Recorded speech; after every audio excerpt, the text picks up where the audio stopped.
Yo, what's good?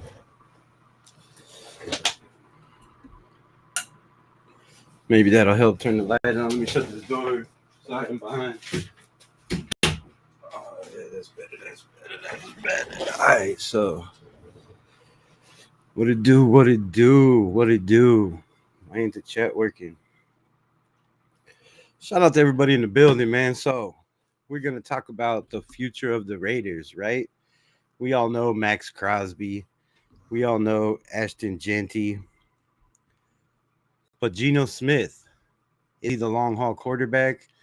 Or are there guys right behind him? Are guys on the radar for the Las Vegas Raiders? We will talk about that and a lot more. Of course, on Raiders Unleashed. The autumn wind is a pirate, blustering in from sea. With a rollicking song, he sweeps along, swaggering boisterously. His face is weather-beaten. He wears a hooded sash, with a silver hat about his head, and a bristling black mustache. He growls as he storms the country, a villain big and bold. And the trees all shake and quiver and quake as he robs them of their gold. The autumn wind is a raider, pillaging just for fun. He'll knock you round and upside down and laugh when he's conquered and won. You know what I like to do? Just follow me on this one.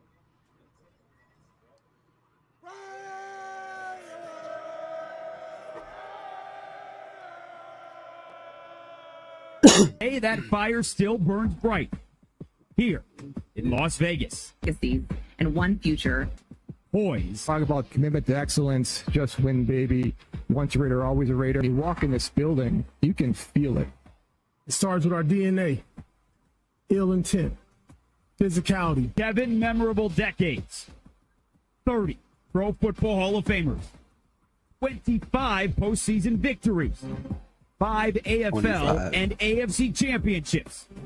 And 3 Super Bowl titles. 3 Super Bowl Though titles. names, faces, and locations have changed, one constant remains: the unyielding will to win.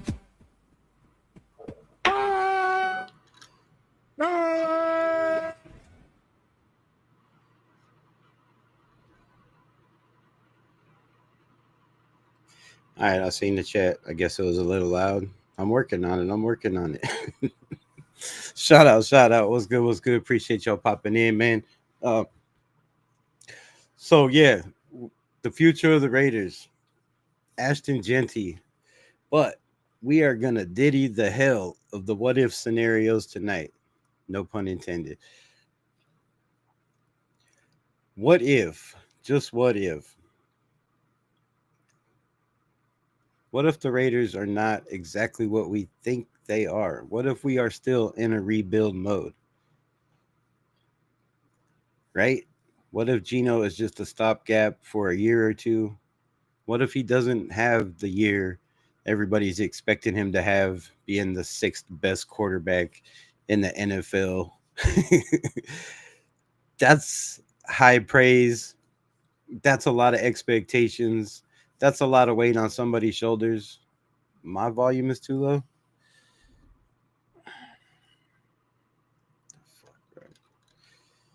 Well, give me a second. That's not going to help.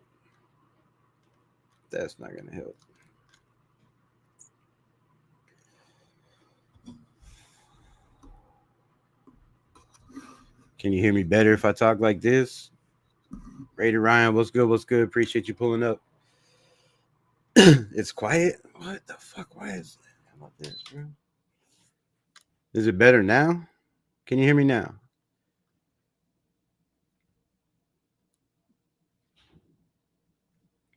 Good? Was it the fan in the background? All right. Let's rock with this. I'm going to stop looking at that, and I'm going to try to look at this chat. You can barely hear me. Somebody says I'm good. Somebody says the volume is low. Fuck. Testing, 1, 2. Fuck, man. Every day it's a problem. I don't know what I got to do. I think that's not going to help.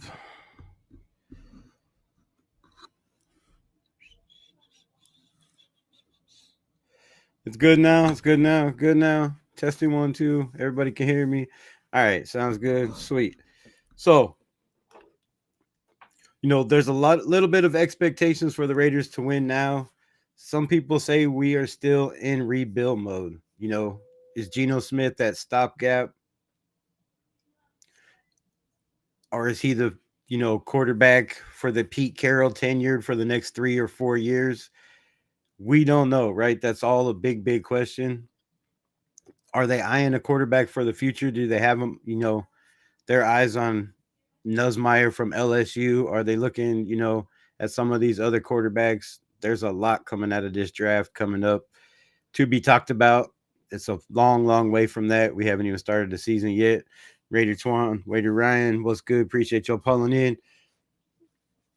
But there are a lot of, high expectations. The best draft. Some people say we had the best draft this year. The most improved team. They're labeling us the most improved team. They're labeling our quarterback the 6th best quarterback in the NFL. That's a lot of weight to be put on the shoulders for a first-time coach with the Raiders. First time, not first time, but first time coaching with the Raiders. Chip Kelly back in the NFL. How's that going to work out? Is his system going to work out in the NFL? Is it going to hold up against the AFC West? We have a lot of what ifs. So we're just going to ask some what if questions. What if Geno struggles out the gate? Right? Do they keep him in? Do they keep him in until he doesn't struggle? What if he never gets it together? What if Geno Smith is not the quarterback we feel he's going to be, right? We all know he can throw the deep ball. We all know he's mobile. But did not we hear the same shit about Gardner Minshew last year? I heard Chat Sports talk up Gardner Minshew so much I wanted to throw up in my mouth about how this dude was the future. He was going to be the next Rich Gannon. All this shit about Gardner Minshew. We're hearing the same thing about Geno. There was a lot of talk from a lot of people about Jimmy Garoppolo the same way. So is it all hype? Can Geno cut down the turnovers? That's his biggest what if. Now, I brought it up the other day. I erased the video because my audio was ass. Obviously, I'm having problems again tonight. I don't know how to turn this shit up. However, I talked about it. Geno Smith, his interceptions all came in horrible key times for the Seattle Seahawks. Yes, he had huge numbers. Yes, he had over 4,000 yards. Yes, he was 73% passer rating. Yes, he's only 2 points shy of Patrick Mahomes in the last 3 years quarterback rating. I get all that. But I don't know how those numbers, well, I guess they do hold up because Patrick Mahomes throws a lot of interceptions also. What do you have, 14 last year? Something like that, I do believe, somewhere in there. So what I'm saying is if Geno doesn't cut the turnovers out and doesn't play like he did the first year with Pete Carroll, where he threw for 30 touchdowns and only 8 interceptions. And I believe that's the lowest year he's had interception-wise is 8. Now, I talked about it last night. Geno Smith, big plays, over 10 yards in the air, 40 touchdowns with Pete Carroll in one season. The Raiders had 9 last year. That's a huge improvement. But how much of an improvement is it if we score, go from scoring 17 points a game to scoring 25 points a game, but still averaging 2 turnovers a game or a turnover and a half or whatever it equals out to. Defense, good enough to get the ball back. Is our defense going to be good enough to stop teams from scoring if we make mistakes, if we turn the ball over, inside of our 50-yard line? That's a lot of questions. What's good, Kush Ma? Appreciate you jumping back in. So let me know in the chat, do you feel that if Geno doesn't have, and we'll get to this question here in a minute, actually, I'll make it the pin comment here in a second. I'll make it the pin comment, but let me know now. What are your expectations from Geno Smith? What do you expect him to do as a Raider? Last year, he had 21 touchdowns, 15 interceptions with 6 fumbles. Again, some things I've seen said 9 fumbles. I don't know. We'll just go with 6. We'll be nice. What are your expectations for Geno with what I feel is better weapons on offense, a better offensive line, a way better running game, and guys that have yak ability up and down this roster for Geno Smith to throw the ball to? So with that being said, what are your expectations for Geno? What do you expect him to do? Do you expect him to throw 25 touchdowns with 10 interceptions, 25 touchdowns with 8 interceptions, 35 touchdowns with 10 interceptions, 15 interceptions? Let me know. Let me know where you feel Geno Smith is going to be and what your expectations are for Geno Smith this year coming up. While you're doing that, another just what if, right? Let's just throw out the what if scenarios. I say we're going to diddy him to death tonight. What if James Furpo, what he do in the building? What if Ashton Genty is not that bowling ball breaking tackles like he was in college, where he had over 1,900 yards after contact? Raiders. Just say by some, we're living in a dreamland, right? Living in a dreamland fantasy world, or say we're living in Piano Man's world where the Raiders, Ashton Genty struggles out the gate, right? The guys are a little bit bigger. They're a little bit faster. Last year, he played against a lot of teams that had maybe 1 prospect, possibly 2 going into the NFL. This year, he's going to play with nothing but NFL prospects, NFL Pro Bowlers, all-time Pro Bowlers. Kush Mob says 4,000 yards, 30 touchdowns, 7 to 10 interceptions, 3 or 5 rushing touchdowns. If Geno has that, we make the playoffs. I'll go out on a limb and say no doubt about it. If he has that, if he holds the interceptions to under 10 and he gives us 3 to 5 rushing touchdowns, because last year he had 2 with 6 fumbles. I think 4 of those were in the red zone. So, with that being said, if you're right, Kush Mob, I'll take that all day. I'll take 4,000 plus yards, 30 plus touchdowns, 7 to 10 interceptions would be absolutely ecstatic. And shit, I might even go get a Geno tattoo. Fucking, I ain't playing, bro. If we got a quarterback that comes in and gives us that in the first year, shit, I'm more than sipping the Kool-Aid. I'm gonna start selling that shit. So I'd be 100,000%, like I said, ecstatic if that's the case. But just saying, what if scenario, right? What if scenario? What if he has 21 touchdowns with 15 interceptions again? What if he doesn't improve from last year? Is that enough?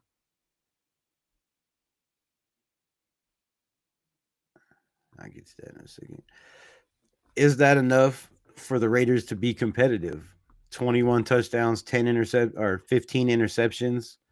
Do we have a good enough defense? Are we going to have a good enough rushing game to be able to still compete if he doesn't improve, right?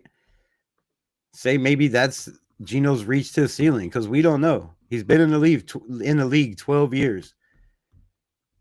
I talked about it and I talked about it and I talked about it. Under pressure in big games in key scenarios, is he really this guy to get the Raiders over the hump? And I'm not trying to scare nobody because I still have very, very high hopes for Geno and the Raiders. Again, this is all a what if night. We are what ifing this shit to death. And as soon as I figure it out, if y'all want to jump in, talk Raiders, shit, y'all could jump in. Actually, let me see if I can post a link. Because I do want to check it out one time, maybe. And let me get to this clown.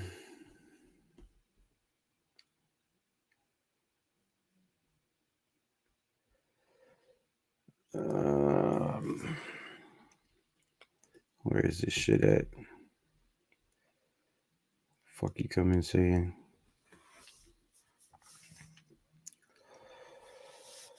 Damn.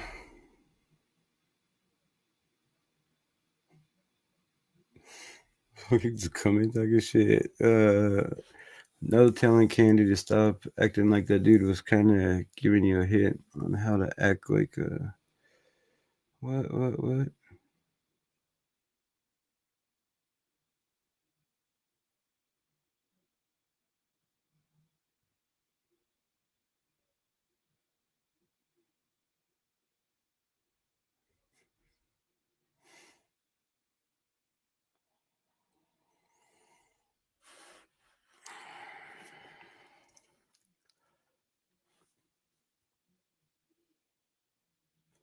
We are not going to start this shit, Piano Man, today.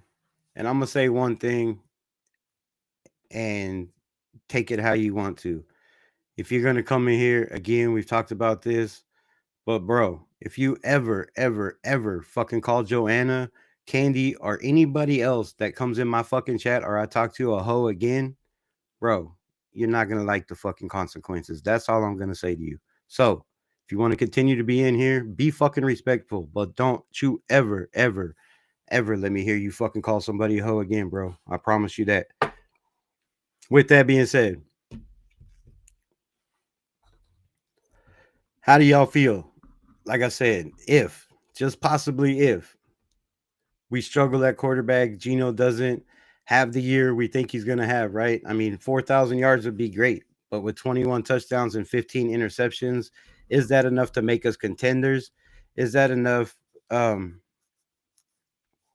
know Candy, but I'm saying Joanna, like, even just don't disrespect women like that, period, bro. Be a man. Like, you shouldn't be talking shit on women. If she wants to be a kiss ass, that's her thing, bro. Don't be talking shit on women. That's disrespectful. Dudes in the chat is different, but women, come on, man. Just have class, bro. Just be a man. That's all I'm saying. So, if Geno was to struggle and just have a regular year, do you think that's enough to get us over the hump? Is Ashton Genty going to be enough? Is this defense going to be enough? Like I said, I talked about it. I believe the defense could, win us probably 5, 6, 7 games somewhere in there. If our linebackers can hold it down and if our corners can hold it down, like that's a lot of ifs, right? Say our running game struggles. If our running game struggles, how much does that hurt Geno Smith? If our running game struggles out of the grip, right? Because our offensive line run blocking last year was very, very, very horrible. Let's be honest. We had Madison. We know, the running backs didn't do their job. Their vision was horrible. They were constantly running into the piles, running into the offensive line, getting tackled in the backfield. It was ugly. It was an ugly show. But what if it was not all the running backs, right? Marcus Banks was good. Appreciate you. What if it was, what if it was all, not all the running backs' fault? Because we've seen Once the offensive line started to pick it up a little bit later in the season, Amir Abdullah, had over 100-yard game where he was pretty decent out of the backfield. They started to pick it up a little bit towards the end of the season, but are they still going to be that team, right? We have a couple changes. I believe we're getting better. What?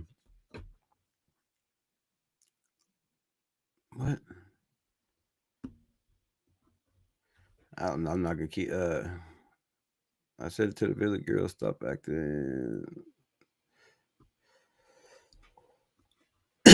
I know, bro, but I'm just saying, come on, man. It's not right and shit. Not classy at all, bro. You should have more class than that for women. Like, would you call your mom that? Would you be pissed off if somebody talked to your mother like that? Or your sister or your wife? Like, just think about it that way. I could tolerate a lot of shit, but disrespecting women, bro, is not something I fuck with. Joking around or not. Like, I mean, if they take it as a joke, that's cool. But when it gets to, full on calling people hoes and shit, that's just not cool, bro. Not cool. But yeah, so what if our offensive line struggles out the gate? What if, again, and this is not huge what ifs, right? These are what ifs, but these are not very huge what ifs. What if Colton Miller gives up pressures like he did last year? I don't know the exact numbers, but it was over the 20s. It was horrendous, right? I believe he gave up less pressures the first 8 games than he did the last 10 games or 9 games. He gave up 14 pressures in the last 9 games, over 1 a game. I know he was injured. We talked about people attacking his shoulder. I know. I said that.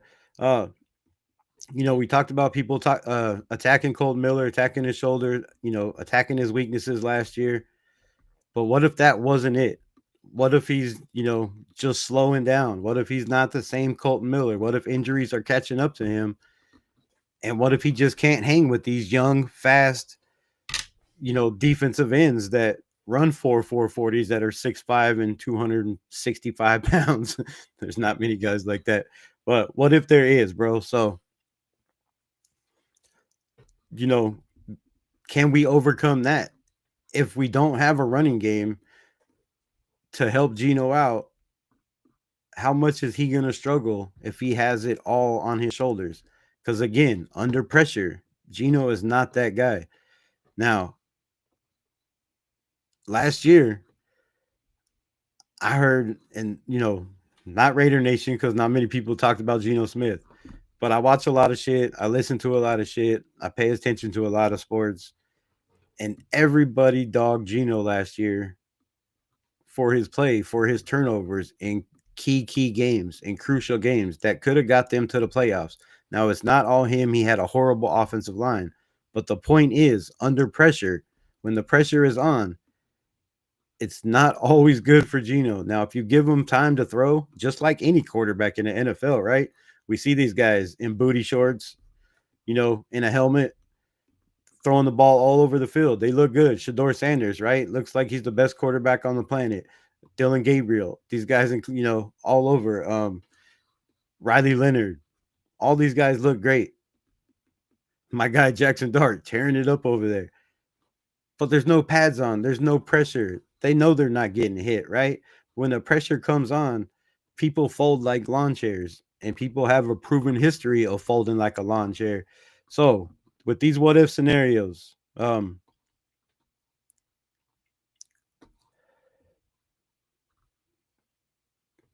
do we have enough to overcome it? Is our defense going to be enough to help us out if Geno struggles? If Ashton Jeanty takes a while to get going in the NFL?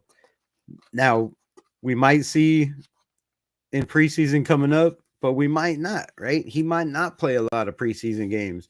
We might want to see what Dylan Labe has if Zamir White can bounce back from his injuries, and take that second spot or that third spot, not second spot, but that third or fourth spot, so we might not get to see this dude right off the rip. It might take Ashton Jeanty a little bit of time to catch up and adapt to the NFL, to the speed of the NFL. He's not going against the number one defenses, right? He's not going against Max Crosby, Christian Wilkins, Adam Butler. Well, Christian ain't on the field, but Malcolm Kuntz, Jonah Lalu. He's not going against all these cats right now. He's up there going against the second team defense. That's who Geno's going against. That's who Geno's been throwing, interceptions against. And it was just one time, but there's been a couple more. Lobby is probably going to make the team, but it's going to be on special teams. I don't, if he gets cut, he gets cut. I just don't see him getting rid of a kid like that. He does a lot. He's very good with hands. You can use him in a lot of situations. But again, we have a lot of backs, and somebody could very well beat that kid out. But hands-wise, there's nobody in our backfield that catches like Dylan Labe. The dude has the best hands, probably top 5 on the team. I'm telling you, go back and watch film from this kid. He never drops balls in college, ever. The fumble was a is what it is, but there is that scenario that our offensive line just isn't a run blocking offensive line. Now we're going to make changes. Is it going to be Alex Kappa? I hope to God not. He was a 59 last year run blocking. The year before it was worse, I do believe. So that is his weakest strength. He is better in pass blocking.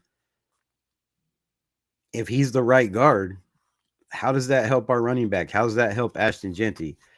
I don't think that helps our running game. So we need to pray as Raider fans that a guy like Caleb Rogers takes that, right guard spot.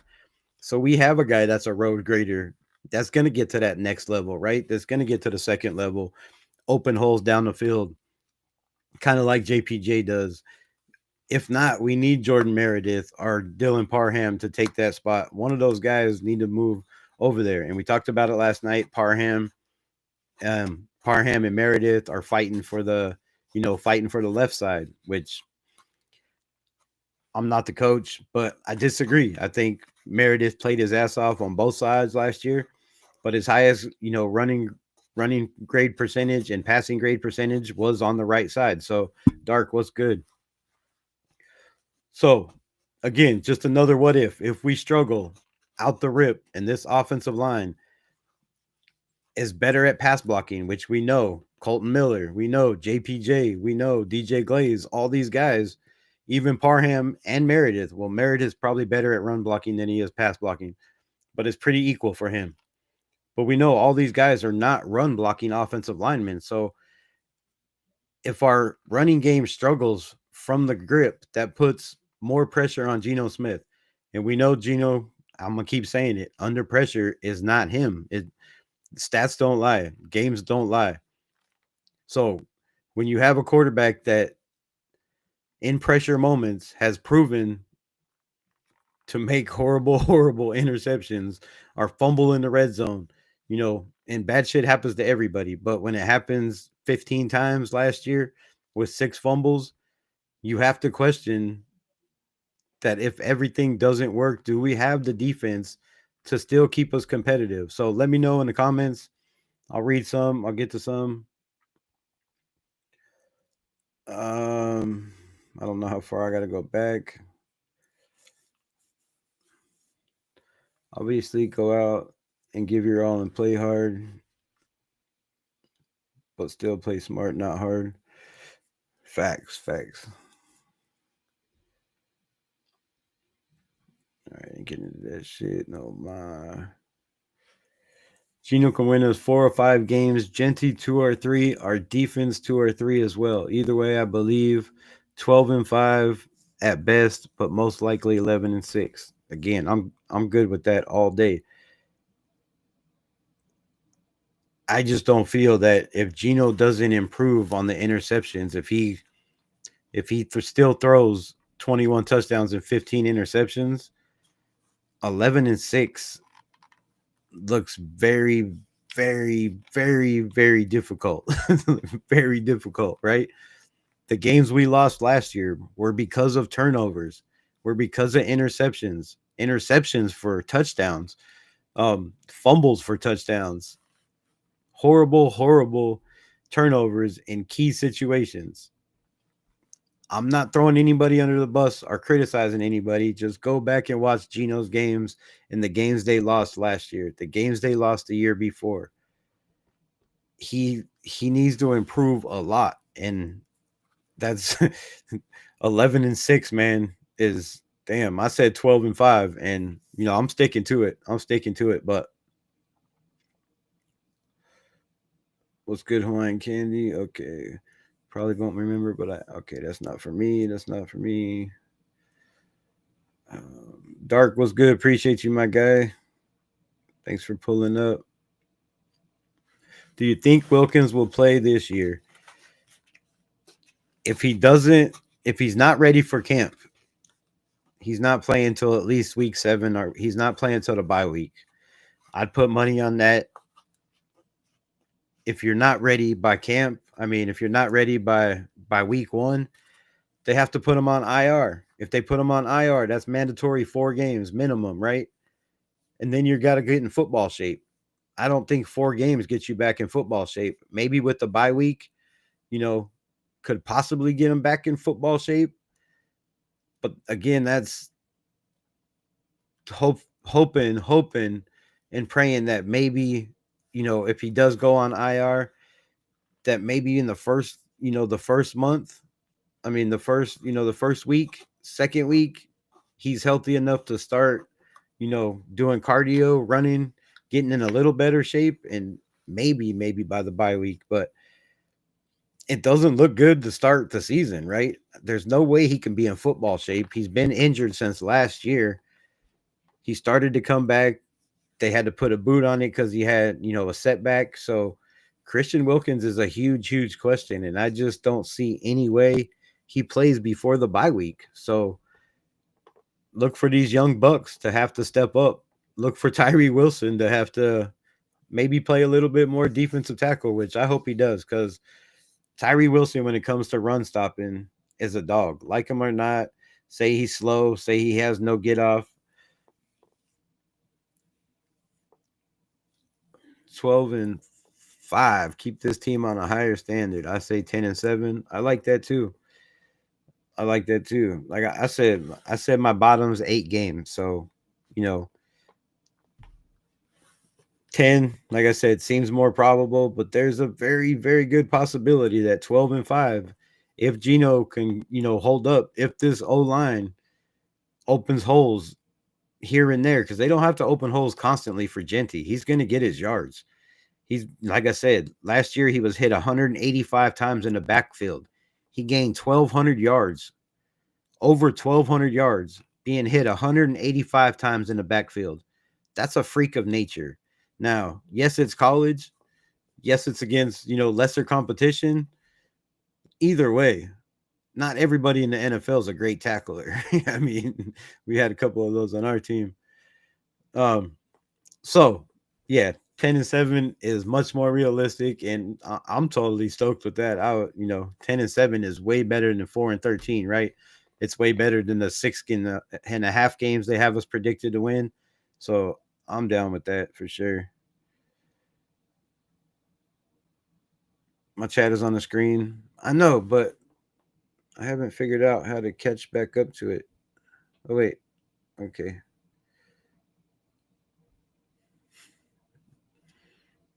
Where am I at in this one?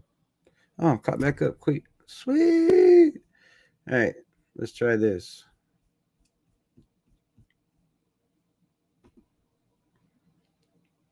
Oh, there we go. At dark. We had 4-12 record with Gruden. We had 4-13 record last year. We have a better coaching staff, better team. We can easily win 11 games. Other than those 2 500 seasons, we average 9-10 or 9-10 wins.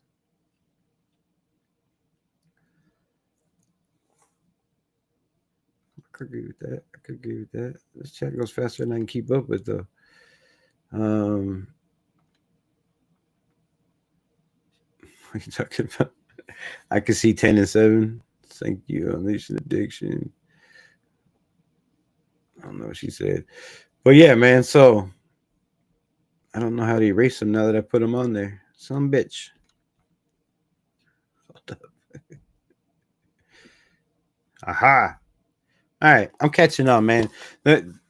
Look, this is my 5th streaming service in the last probably 6 or 8 months, bro. This is crazy. Like, and all of them are ass. This one's okay though. I appreciate it. Dark. What? Wouldn't you agree or no? And hell yeah, salute to you, bro.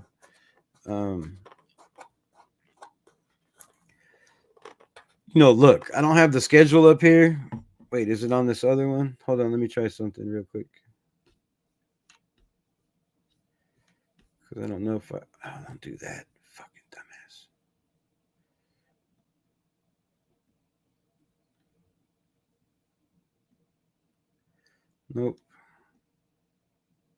Nope. All right. Well, I'm still working on getting the schedule up. I'm working on that. The site don't let me do overlays. It's really pissing me off. And if you do an overlay, you can't adjust the size or the height. Dark says, I agree, but I remain neutral and not hyped up because, see, I can't read them all on there. It cuts them all off. All right, I'm going to go back to here. Some bullshit. There we go. I agree, but I'm trying to remain neutral and not get hyped up and they don't stay. Fucking damn it.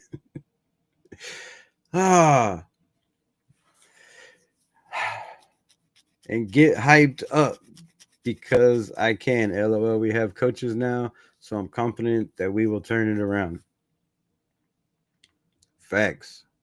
I'm hoping we do, man. I'm really hoping we do. I don't know if we can easily win 11 games. That's tough to do. So, I hate not having the schedule up here. This is horrible. I want to go back to the other one. We've talked about this. We've talked about it till we've beat this horse to death. I thought that was supposed to go away.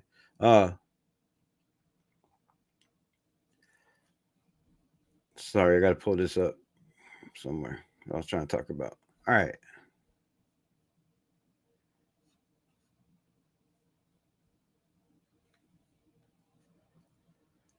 So we talked about Geno Smith. We'll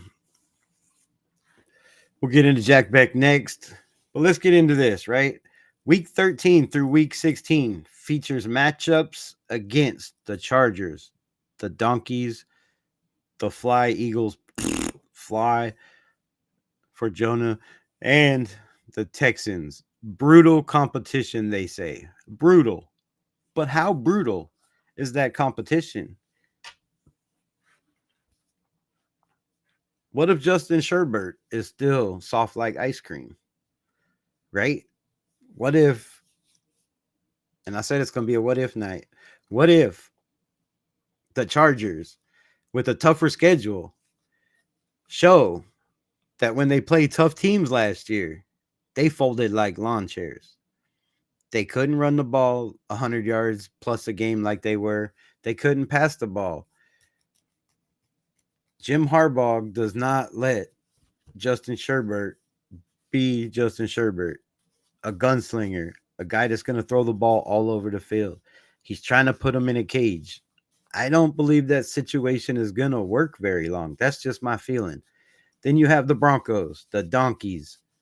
What if Bo Nix hits that sophomore slump, right? What if last year was, again, a softer schedule?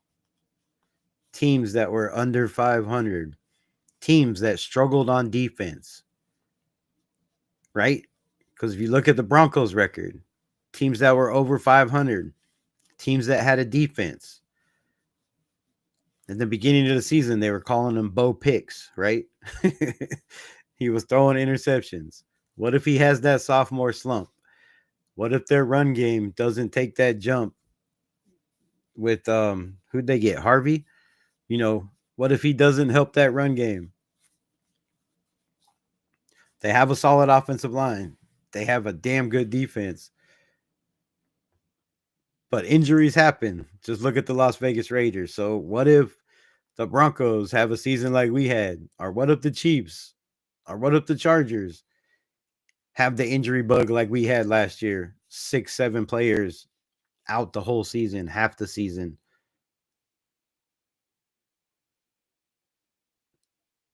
We could be very, very, very deadly, right? So 13 through 16, they say is our most brutal part of the schedule. We have the Chargers in LA, right? It's supposed to be our home game. Never turns out to be a home game. We haven't beat the Chargers in SoFi since they've been in SoFi, except for one time with no fans in the building, I do believe, in the COVID years. Correct me if I'm wrong. Not a good sign, right? Not a good sign going in there. But what if we go on a run?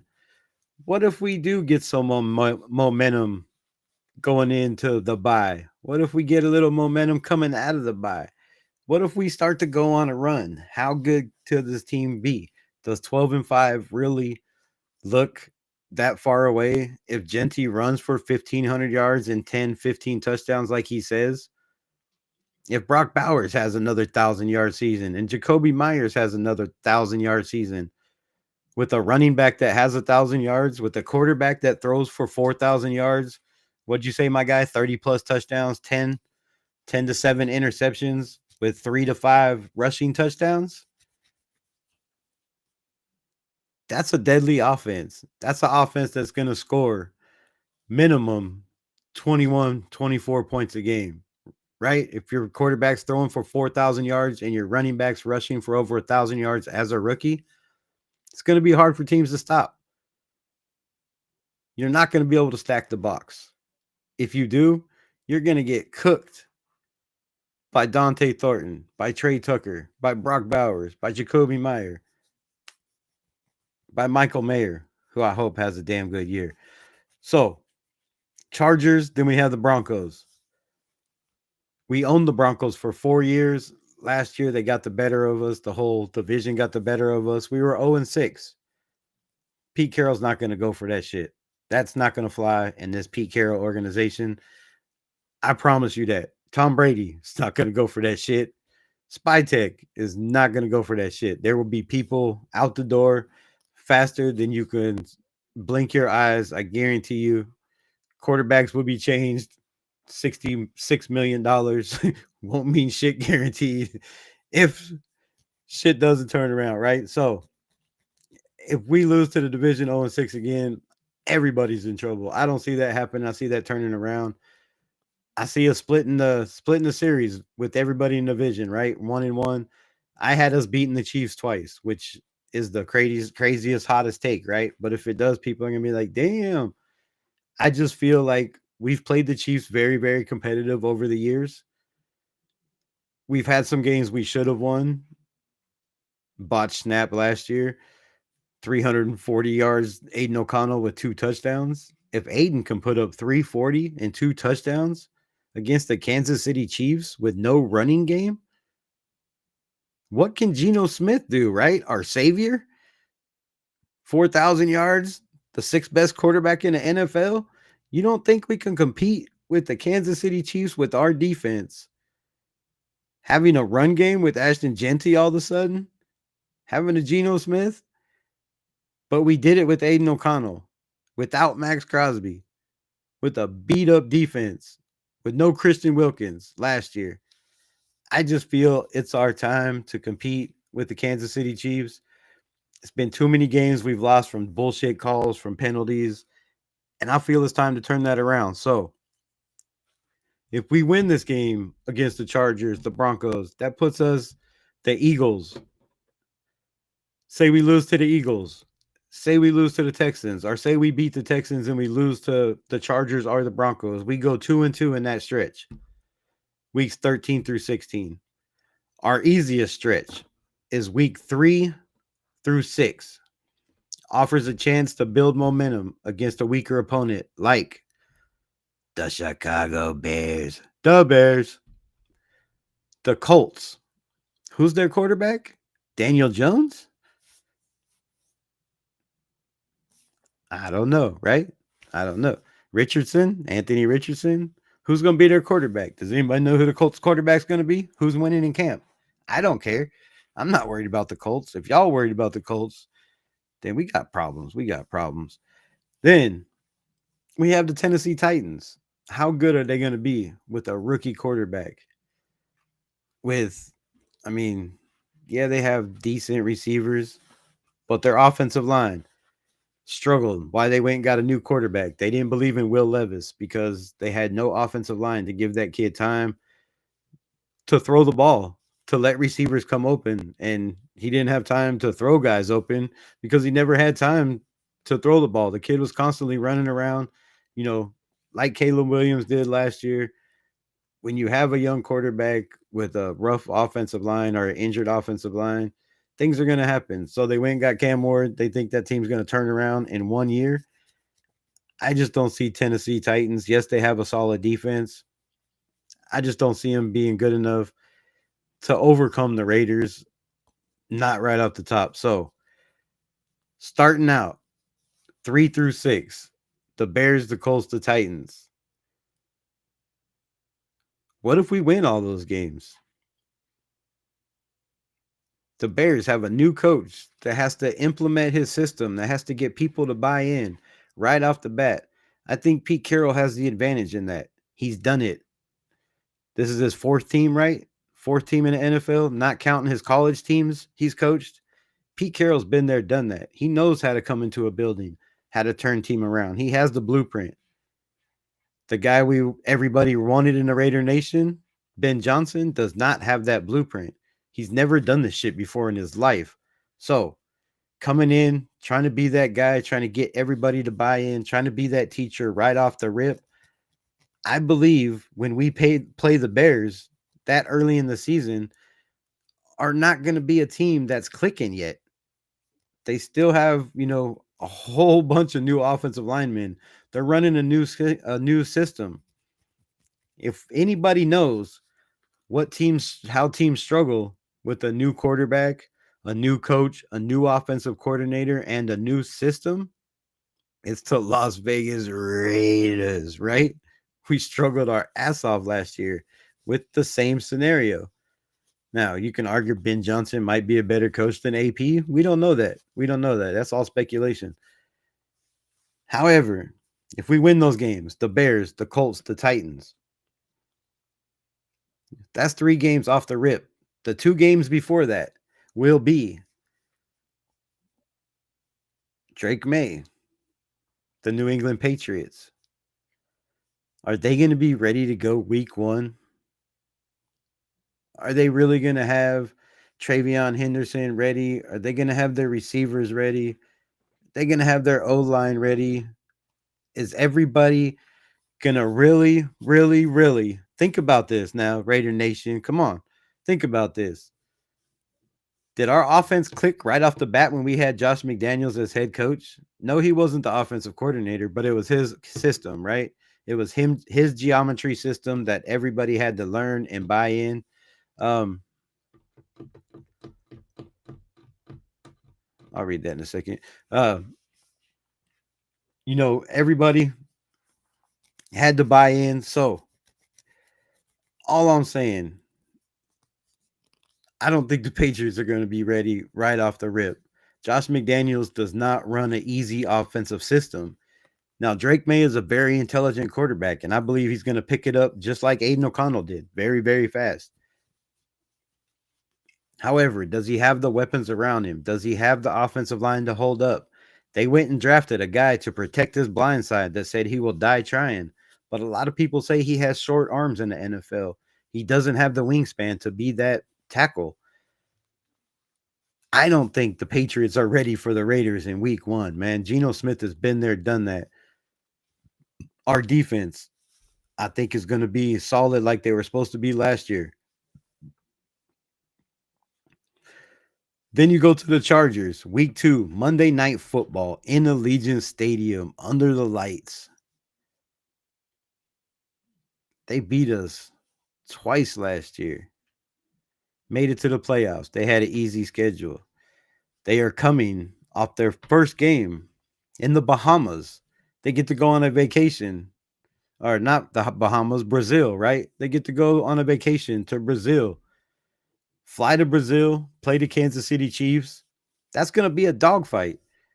The Chargers are going to come home, maybe beat up from that game, the first game. Then they got to fly back to the United States, practice, fly to Allegiant Stadium, not very far. But right off the rip, the Chargers have a pretty rough little trip going to Brazil, then coming home and taking on a division rivals in Pete Carroll. The battle between Pete Carroll and Jim Harbaugh lives on, right? The rivalry, the feud that's been going on for many, many years. So appreciate you, Dark. Appreciate you pulling up. Sorry, I'm not reading the chat so much. I'm trying to get my shit out. So I believe the Raiders could very, very easily start out 0-2. Now, if you start out 0-2, and then you take on a team like the Bears, the Colts, and the Titans, just like I said, we're what ifing tonight, right? What if we're diddy this shit to sleep. What if the Raiders dominate in those games? Right? What if they build momentum, winning division on Monday Night Football? The team gets rallied together. The team bonds together. They get a little bit of momentum they haven't had in many, many years. The defense steps up. Ashton Genty starts breaking tackles, starts running all over the place, right? And the Raiders start out 5-0 for the first time, and I probably should have did my homework. Ever? Has it been ever? I think it's ever. I know we started out 5-2. I don't know. I'm gonna have to look that up. Somebody look it up for me. Unleashed Raider. What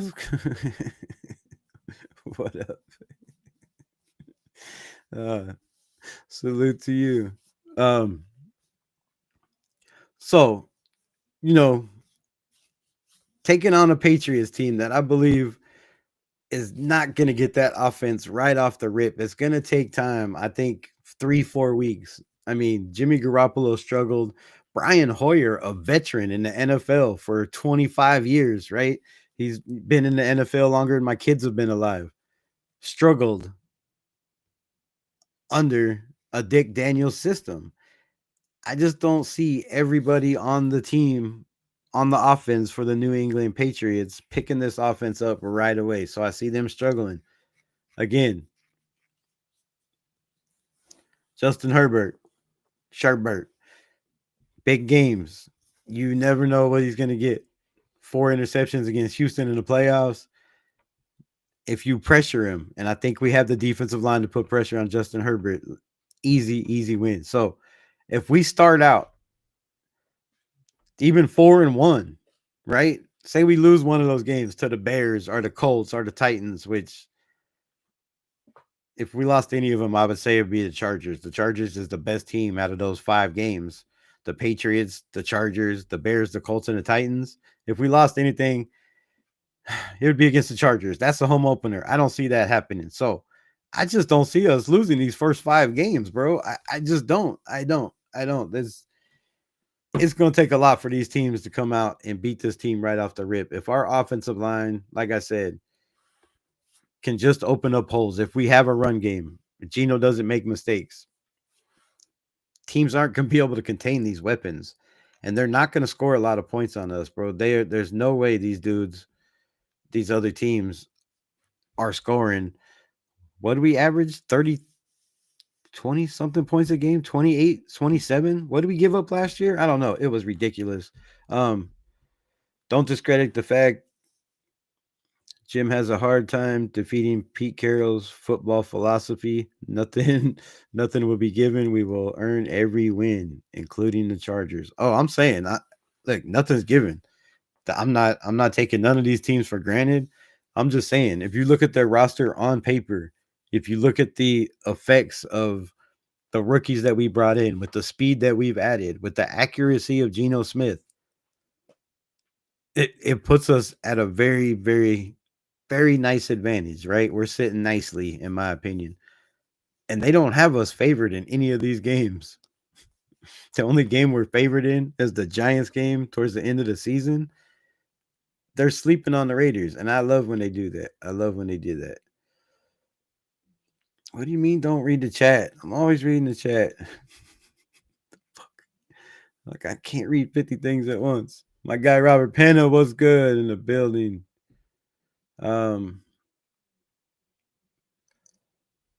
Unleashed Raider, appreciate you popping up. I like that name. It's a good name. I don't read it backwards. Oh, I guess that time I was. I changed my name since the Raider channel. Nice. That's cool.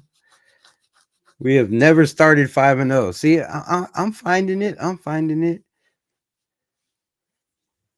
That's what I thought. I was correct. We have never started 5-0.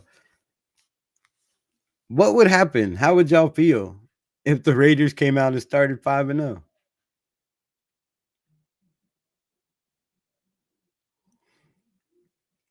I'd be scared, to tell you the truth. Me personally, I'd be worried. I'd be worried if we came out and won those games. I'd be thinking, damn, it's one of those seasons where we're gonna be, the laughing stock, start out hot and be one of those teams to not make the playoffs. I'd be scared to death. So, hope we lose one in there. But man, it would be so nice to start out 5-0, have momentum. Even if we lose, one of the next 3 games, we're going into the bye, or 2 games, right? We have a bye week 8, right? I believe. Even if we lose 2 of those games going into the bye week, we're going into a bye week with 2 losses, 5-2, say 3, 4-3. If we go in there at 4-3, have a bye week, we have a lot of easy games, not easy games, but a lot of bad teams still on the schedule. A lot of bad teams with new head coaches, a lot of bad teams with new offensive coordinators, new quarterbacks, new receivers, new defensive coordinators. I don't see all these teams coming together as fast as I see this team coming together. That's just my thought. From what we've seen, from what we hear from the players, from what the little bit we've seen in camp, like the character of the guys that they've brought in when they speak, right? You can tell they've already bought into Pete Carroll. They love the fact that they're paying for Pete Carroll. They love the fact that they're playing for Chip Kelly. Like, they want to be in the building. They want to play for the name on the front, right? Not just the name on the back. And that makes a big difference. Pats will deflate y'all and run Tom Brady. And you're Tom Brady. Stop. Oh, Piano Man. I hope you do, because we love to talk our shit. What do you say? Oh, I missed that one. Yeah, I'm reading it backwards. Once the season starts, told y'all. I'm going to jump y'all after Raider live chats, and I'm looking forward to it. I will bet you $100, Piano Man, after week 2, you will probably never be in any Raider chats ever again, man. Stop. Stop with that shit. Come on, bro. You need to work for it, Rebel. You just can't. What? Just can't be handed a win, Jameis Winston. Yeah, we're going to have to work for it. I'm not saying shit. Nobody's giving us nothing, bro. Nobody's giving me shit in my life. I work for everything I earn. And you're going to have to work for it too in the NFL. Like, they're not going to give us shit. I'm just saying, if you look at their roster, we've broke it down. I'm not going to keep doing it, every week, but we'll do it again closer to the season. If you look at the teams we play, if you look at their defense compared to where our defense was ranked, yes, they had injuries, but I went over their injury roster. I've been over their teams front to back. I've been over their players. I've been over the players they've lost, the players they've gained for every team we play this year. And if you look at all that and you put it all together, the Raiders have improved, like everybody has said, more than everybody in our division. That says a lot. We almost beat Kansas City. You know, we were in some of those games with the Chargers and the Broncos until an interception for, you know, touchdowns. We were in a lot of those games. We didn't just get dog walked. Go look at the halftime scores. Go to Raider.com or search Raiders schedule last year. It'll show you every game. All you got to do is click on the highlights or the stats, the box scores, and it'll tell you. Look at halftime. We were in games, bro. We were in games with a beat up defense. We have better coaching. We have coaching that's going to win us games. We lost, like I said last night, nine games we lost from timeouts, using timeouts in the wrong spot, bad coaching decisions, bad calls, going for it on 4th and 15 from our own 35-yard line. Like stupid shit, right? That cost us a lot of games. That's not going to happen this year. That's all going to be turned around. We know what these coaches know what they're doing. They know their analytics, but Pete Carroll, go look at his past. You know, how many challenges he's won over his life and how many he's lost. Look at facts like that. Break down small shit like that. If you put all that shit together, the Raiders have a very good chance of shocking a lot of teams. That's all I'm saying. I don't dislike your team as much as I hate the Cleats or the Donkeys. The Chargers are just an afterthought, with all due respect. See, I'm with you, Dark. I'm with you. I hate the Donkeys and the Cleats more than everybody in the division. The Chargers, I'm an LA boy. I was born in California, right? So, you know, can't hate on all the teams, but I still don't like the Lightning Bugs. But if I had to pick the least, that would be it. There you go. So now, rookie standouts. Jack Beck, second round guy.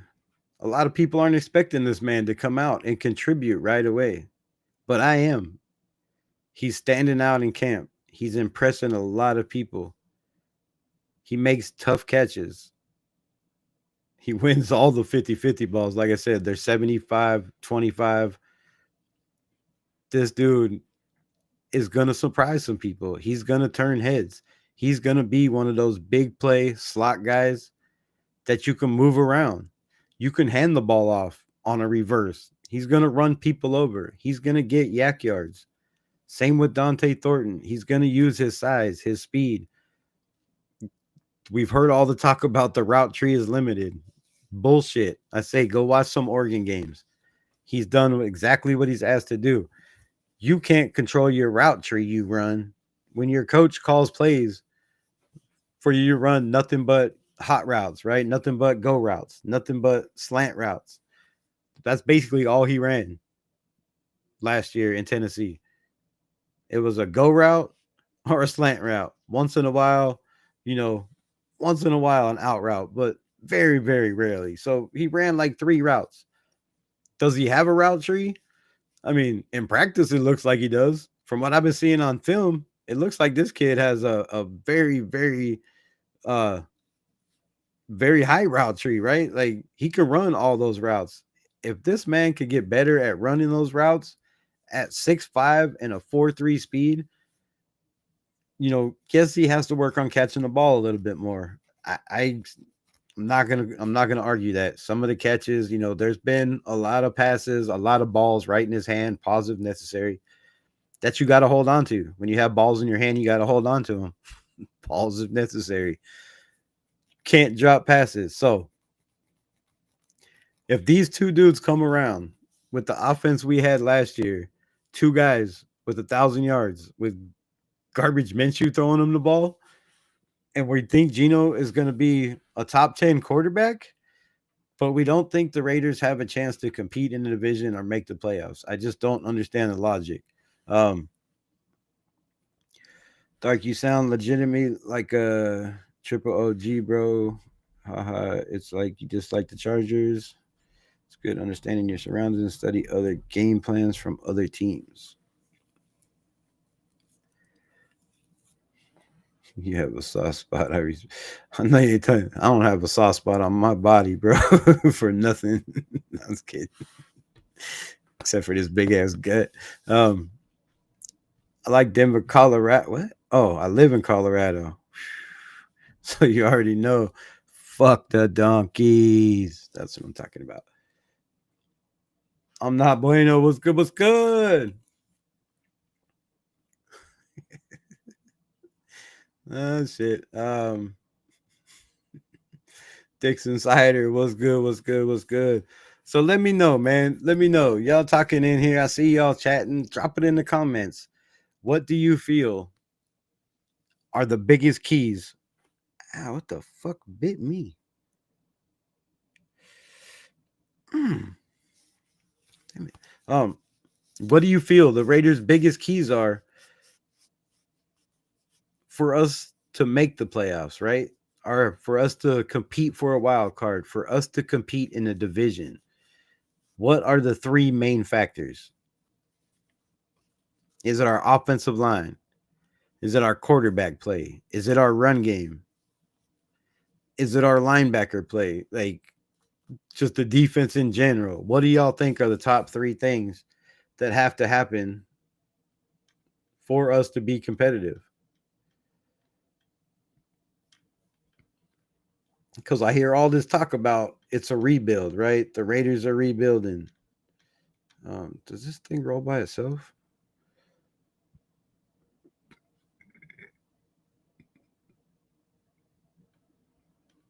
What?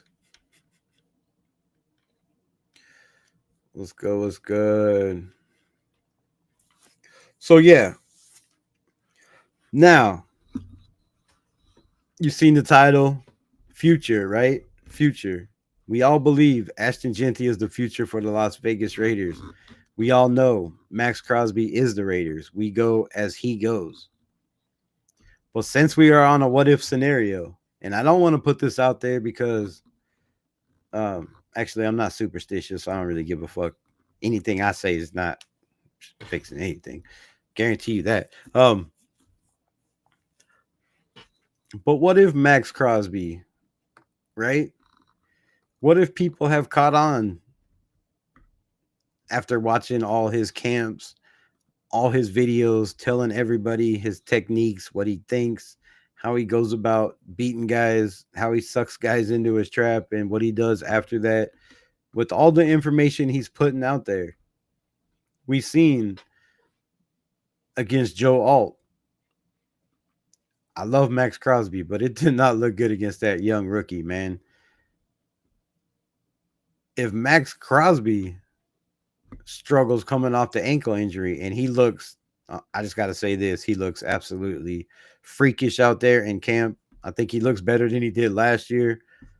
So, man, just, I don't know how this dude has surgeries and just comes back like nothing ever happened. But with that being said, he's been injured an awful lot lately. I mean, an awful lot. We know how his motor is. We know he's constantly in the game. You can't take him out of the game. What if that comes back to haunt him, right? What if he can't stay healthy? Where are we at then? Where are we at then? Do we have guys like Jaw Joyner coming up that could try to make that push? Because it's not Tyree Wilson. Is it Charles Snowden? Right? What if we have the same situations? Not the same guys, but, you know, way more injuries than we can overcome. Like, these are all scenarios we have to ask, is there enough depth to still compete? Can Pete Carroll and this coaching staff get enough out of these guys that if we have injuries on the offensive line, we're still competing, right? Because last year, you lose one guy at one position, and it seemed like that whole defensive line just fell apart when we lost Christian Wilkins or Malcolm Kuntz. But then we lost Wilkins, and he was even worse. And then Crosby, and we were like, damn, season's done. Is it going to be like that again this year? If you lose one or two guys, right, the whole defense just is done. Now, granted, with those guys being out, there were a lot of guys that stepped up in their places and played their asses off last year, like Kaylavon Chasen, like Jonah Lalu. You know, a lot of the guys on the defensive line, Charles Snowden,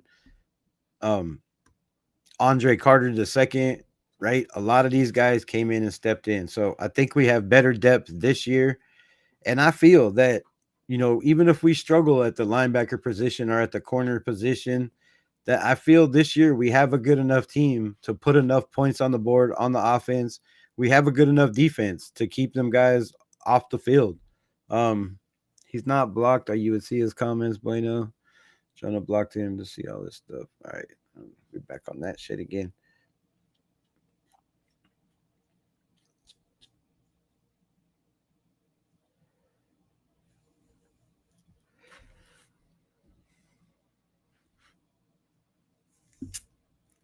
I don't know. I'm not getting in this chat. But yeah, so say, like I said,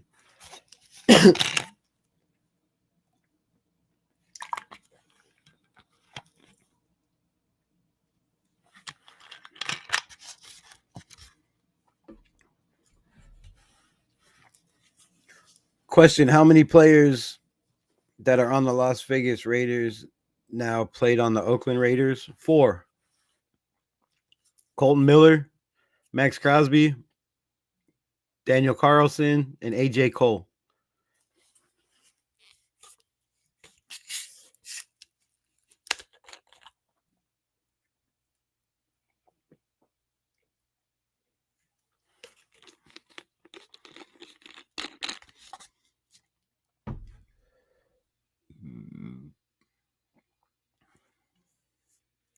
No Bueno comes off really jelly, don't you think? Rebel, how about Crosby, bro? Do you think he should be rotated more this upcoming season? Yeah, we've talked about that like the last couple nights. I think he definitely needs to. We need somebody to step up and give this man some breaks, right? You can't be on the field. We've heard Howie Long say it. You know, we've heard Charles Woodson talk about it. We've heard, you know, Rich Gannon talk about it. We've heard players talk about Max Crosby. If you want to have a long career, if you want longevity, you can't play 90% of the snaps, 95% of the snaps. It's not feasible. It's not feasible. And if you can look at Max Crosby's injury history, he's really had some kind of injury every single year of his career. And I think that comes down to just being on the field too much. Now, yes, he's the greatest player we've had on defense. And people are not going to like this fucking take, but I'm going to say it. As a huge Max Crosby fan, no matter what, I still believe he hurts us sometimes. He hurts us sometimes. Now, you say he has that energy and he doesn't get tired, but bullshit. People get tired. When you're constantly on the field, when you're going after the quarterback, when you're overrunning quarterback, you know, or when you have him in your grasp and he gets away from you and throws for 30 yards, shit like that hurts. And I think that comes down to, you know, physically just being fucking out there too much, or just the wear and tear on your body and the abuse. So every team in history, nobody has ever played as many snaps as Max Crosby, ever. He's led the league since he's been in the NFL. I think since the second year he's been in the NFL in total snaps. That's not good for longevity. That's not good for his future. That's not good for the Raiders' future. We need Max Crosby, but we don't need him 95% of the time, right? If we could, and it's like I said, easier saying than done because he's not going to get off the field. But I feel he does. I feel he needs to give some of these, you know, offensive lines a different look, because when you have the same guy just constantly running over and over and over again, and you constantly, you know, double team him, or if he's not beating the guy, you got to change it up. You got to change it up. So that's how I feel about that. I think we got to have somebody step up, whether it's Charles Snowden, Tyree Wilson. I know he's behind Malcolm Kuntz. He's on the other side, but he did play that side last year when Crosby got hurt. So I hope Ja Joyner, I hope my guy fucking Jafari Harvey could really, really get on this roster and make some noise. Salute Joanna.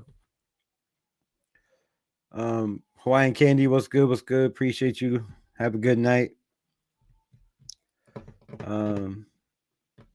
Get you some Rebel. That's awesome, brother. So Max could be detrimental to this team and he can help this team, bro. There's, I know he's the greatest. I know he, beat recovery and all that shit. I know he's the face of the franchise. But again, when you look at the amount of pressures that he has year in and year out to the amount of sacks, it's sad, bro. It really is. It's not. If you look at everybody else's pressures, like if you're getting 80 pressures a game, a year, and you're getting 12 sacks, 8 sacks, 10 sacks, bro, that's wild numbers. That's wild numbers to me. Like some of these guys that are getting 16 sacks in a season, 18 sacks in a season, are only getting 50 pressures, right? That's a very high percentage. So, and Max Crosby talks about it all the time. He's got to get better at a lot of things. He's not the greatest, right? So just patience for him. I think sometimes he just gets, he's too amped up, too carried away, overrunning plays, or just going in too hot. When you're running too hot and you're not controlling yourself, it only takes one sidestep or one juke move, to slip out of a guy that's running full speed and you're standing still. So that hurt. Damn it. Motherfucker. Ow. Bitch. All right, I don't know what the hell that scab was from, but fuck me. So yeah, I think Max would be better if he would just, have more control. You got to work on the control issues. The control issue is a big thing. And stop telling everybody your secrets. Stop telling everybody your fucking secrets, bro. I swear that shit pisses me off more than anything. You can have your camps, but stop telling everybody how you do shit and your mindset and how you think. But since we're talking about Max, I talked about this last year and I'm going to talk about it again this year. Malcolm Kuntz. Now, Malcolm Kuntz, I believe last year, the way he came on, pause if necessary, the way he came on your mom. No, I'm just kidding. The way he came on last year, 8 sacks in 9 games or something like that, before the injury last year. So the year before last.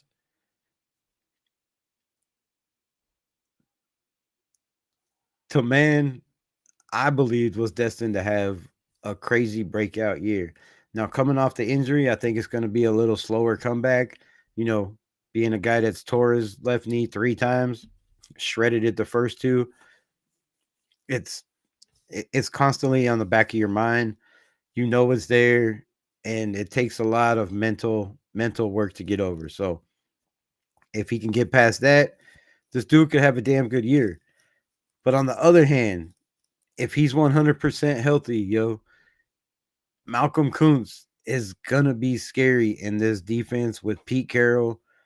With the defensive line we have this year, we have faster guys, more physical guys, stronger guys, intelligent young guys that can come in and play right away. And with Christian Wilkins or with not Christian Wilkins, you have to double team Max if he's out there. If you're double teaming Max, you better hope you're running a jumbo package and you have 7 guys on the offensive line. Because if you don't, you still have Adam Butler, Tyree Wilson, Jonah Lalu, Tonka Hemingway, JJ Pegues, whoever they decide to put out there. But then you have one-on-one on the other side, Malcolm Kuntz. Malcolm Kuntz one-on-one with the tackle wins that most of the time. And if you don't believe me, go watch Malcolm film highlights. Now, a lot of people will say that you can't learn nothing from highlights, right? That highlights are just your best plays. I disagree with that statement 1,000%. And here's why. A highlight shows you a guy's potential. He shows you what he could be at his best. So highlights show me, damn, if he could do that, his ceiling goes a little bit higher, right? Because if he can just get to the point where he can do that every time, fucking this clown. If he can get to the point where you could do that every time, then shit, the sky is the limit. What do we got here? You got the boot again. Piano Man, if you're trying to get girls in a YouTube chat, it's sad. Who's he trying to get now? You think is taking a leap on this year on the offense and defense? All right, I'm gonna hit this blinker and then I'm gonna answer that. Because I gotta think real quick. All right, so I'm gonna hit 2 blinkers.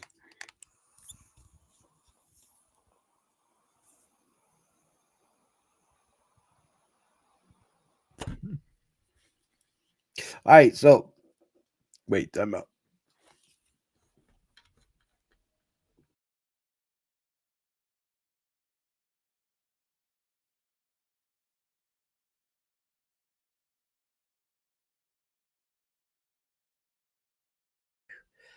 Okay. I feel better. I'm ready. Good Lord, now I need a drink.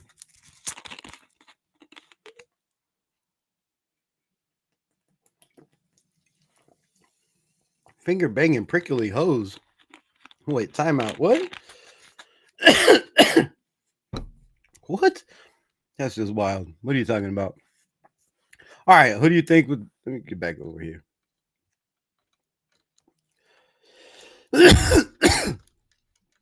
Jesus. Don't do that again. That was bad. All right, here we go. Who do you think is taking the leap this year on offense and defense? Oh my God, my eyes are burning now. Choking on a splinter. All right, so are we talking guys that were on the team from last year? On defense, I really hope it's Amari Gaynor. If Amari Gaynor could take that next step, just get more grass time, just be a force to be reckoned with, be a guy that could, be in coverage with his speed, with his tackling. The dude tackle, he's a tackling machine. So Amari Gaynor with his tenacity out there, his speed, got to get a little bit of better, on reading offenses, on reading schemes. And I hope he takes that next step. So, damn, that shit hurt. I'm hoping it's Amari Gaynor, who I would like to see on defense. I'd like to see Jacorian Bennett stay healthy. I think our safety room is okay. I think it's our corners and our linebackers that need the most help. I would love to see Jacorian Bennett, finish off where he left off last year. He was, I think, a 68.5 quarterback rating against. That's pretty damn good. But I think it's wrong. I believe on PFF, I read it was 49. Sorry, I'm still having trouble breathing. I read it was 49, 49.8 or something quarterback rating against.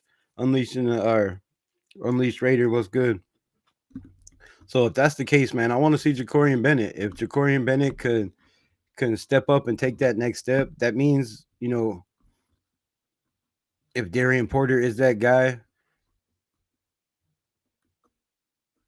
we have a solid ass defense, right? We have guys that could play in a dime or a nickel if we have to. That leaves D-Cam for the slot. That leaves Eric Stokes, which I don't believe is good in the slot. So if it comes down to it, I would put Jacorian in the slot and leave Eric Stokes if he wins that job. But that, linebacker or corner, somebody I think But who I really believe is going to take the next step, and I'm really hoping it's Tyree Wilson, man. Like, I don't want to give up on the kid. I know everybody bashes the dude. He has a slow first step. I believe he's going to get it together. Some people just are slow learners, right? Some people learn by doing and not seeing, and he hasn't had a lot of doing. He hasn't got a lot of snaps. You know, I talked about it the other night. 320 snaps, less than Jalen Carter, who everybody says we should have drafted. I'm not disagreeing. The Raiders would be nasty with a Jalen Carter. So I'm hoping it's Tyree Wilson. I think he has the best opportunity again this year with Max Crosby on the edge, with Malcolm Kuntz back on the edge. That leaves Robbie Leonard, a guy that knows Tyree Wilson, to be forced to try to put him inside at defensive tackle. And if he puts him at defensive tackle, you know, in a Christian Wilkins spot at that 2 or 3 technique, I believe he's going to help our run game. And if he can stop the quarterback from running up the middle or the running back from running up the middle, that lets Malcolm Kuntz and Max Crosby eat. And if that happens, you know, that's huge for us. That's a huge step for Tyree Wilson. So I hope it's Tyree Wilson. On the offense, we needed to be, I mean, I guess not really. Before the draft, we needed to be Trey Tucker to, you know, to be that guy that can stop dropping passes, stop diving for passes, catch the ball with his fucking hands instead of his body. But I don't think, damn it, I don't believe that that's the case anymore. I think with the addition of Dante Thornton, with the addition of Jack Beck, I don't think it lies on Trey Tucker anymore. So the guy I'm hoping to have the breakout year this year is DJ Glaze. If DJ Glaze can step up and be the mule that Hondo Carpenter calls him, that's huge for this offense. That's huge for this offensive line. We couldn't run the ball to the right side to save our asses last year. It was horrible. It was hideous. It was no bueno. It was bad. It was bad. We needed to be DJ Glaze, really. If DJ Glaze could improve from the low mid 60s to that 75, 75 range or above, that makes this team twice as scary, right? I think that's one of our biggest questions is right tackle and right guard. Now, I'm comfortable with Parham. I'm comfortable with Jordan Meredith on the left side. I'm comfortable with Colt Miller. I'm not comfortable with Alex Kappa. I'm just not. I'm not. And there ain't nothing y'all going to do to change my mind until this dude comes out and balls out, doesn't give up any sacks in preseason or whatever. No pressures, killing guys in the run game. I just don't think people don't learn at all. Oops, pitiful. They don't learn. I think he likes it, bro. Look, this is what I'm going to say about No Bueno, and I know he's fucking listening, but this is what I'm going to say about all y'all and everybody in Raider Nation. Stop giving this fool so much credit, dude. Y'all are hyping him up. You're gassing the dude up. You constantly gas this dude up by commenting, just giving more fuel to the fire. I seen on 3 chats I was on today, he was not in either one, but I heard his name at least 10 times within the 10 minutes I was in there. Why are people talking about Piano Man in chats he's not even in? Like, guys are making comments about him. The chat's talking about him. The panel's talk. His name comes up way too much as a Chargers fan, bro. Stop pumping this dude up. Stop fueling his fire. Please stop gassing this dude up. The more y'all comment, the more you talk shit on him. It's exactly what he wants to do, bro. That's what he's trying to get from y'all. He wants to get everybody's fucking, panties in a bunch and piss everybody off. That's his goal, and y'all are doing exactly what he wants. So all I'm saying is we gotta stop this shit, man. He should not, as a Chargers fan, unless it's being talked about bad. And no diss on you, Piano Man. I'm just saying, you know, unless they fucking running him into the ground and shit. But why is his name even coming up when, like, I don't understand that shit. Why is his name coming up in Raider chats? Why are we giving this dude that much clout that everybody's talking about him and he's not even in there? That's just fucked up for me. Like, I just don't get it, bro. I don't get it. I don't know why this dude gets just has that effect on everybody. Like, it makes no sense. I just laughed the dude off. It's crazy.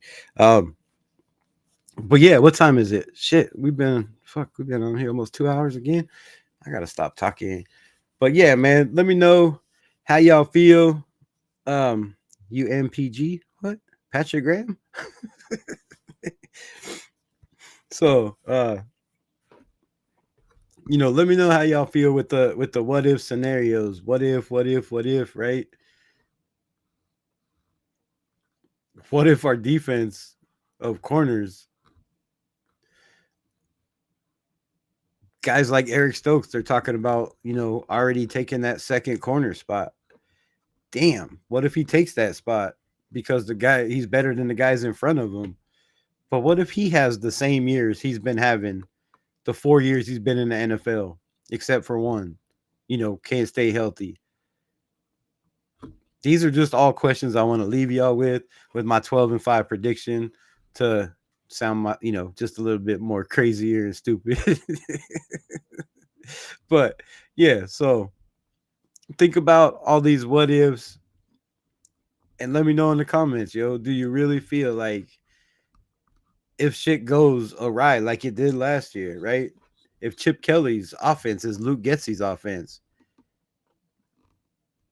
if we can't open holes for our running backs, if we can't take the pressure off our quarterbacks, if Geno fucking Smith has to come out and pass for 45 fucking times like Aiden O'Connell did in 3 games last year,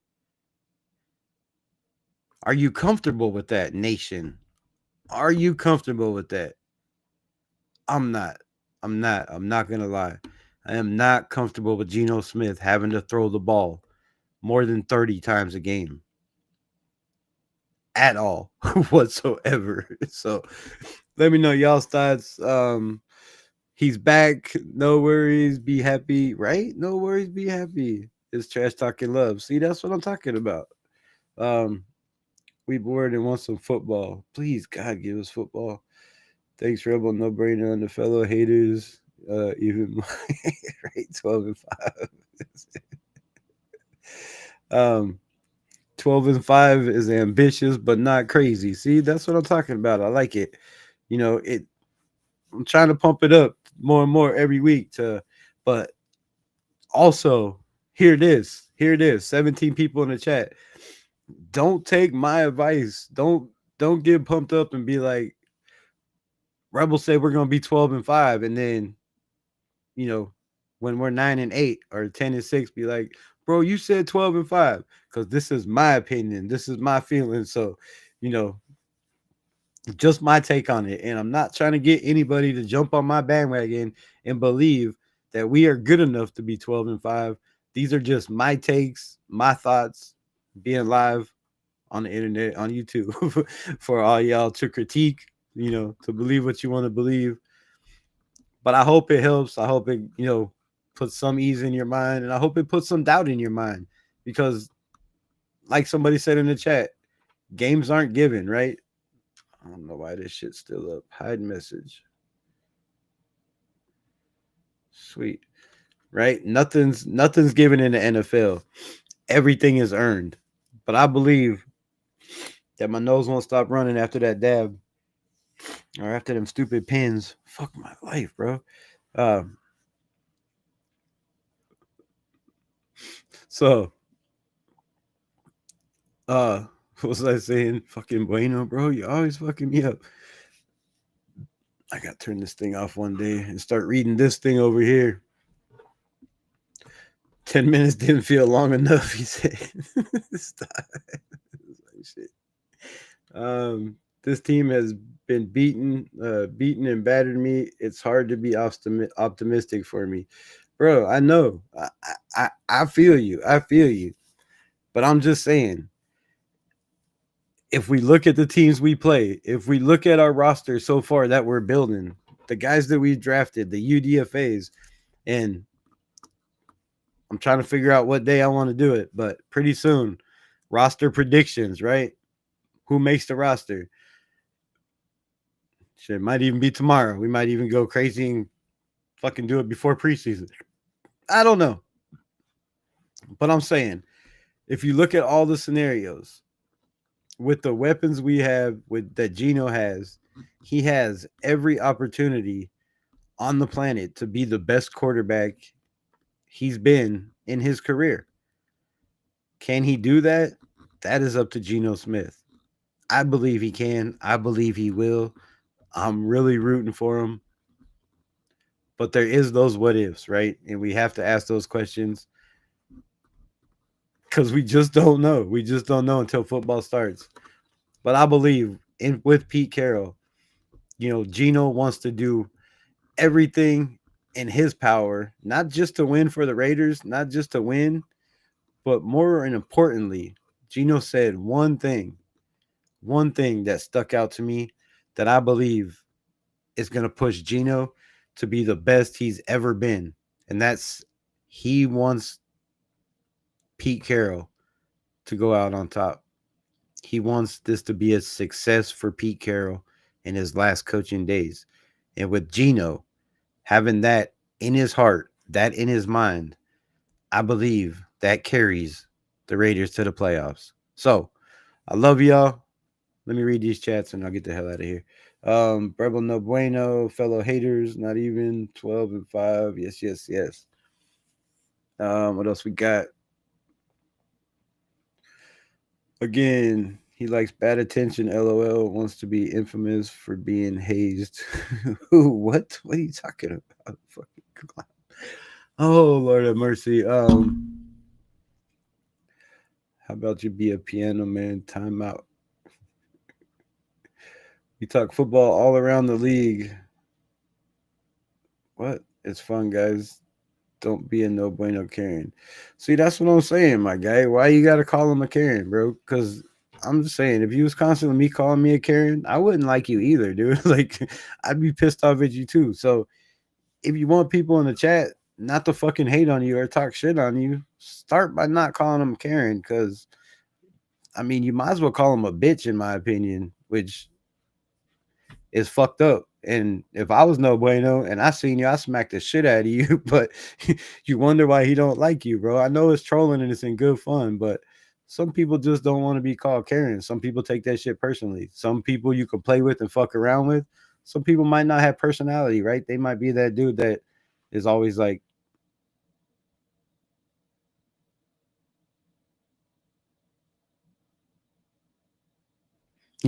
some people don't have sense of humor. Some people don't think it's joking, especially when it comes from a Chargers fan. Some Raider fans can't stand you, y'all. I'm just saying. So, come on, man. That's all I'm saying. Jesus, bro. That's all I'm saying. I know. And the same thing, Bueno. Same thing.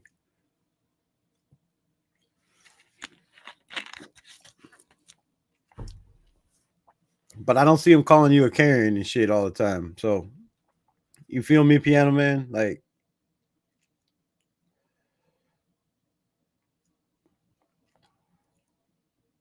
unless I missed it.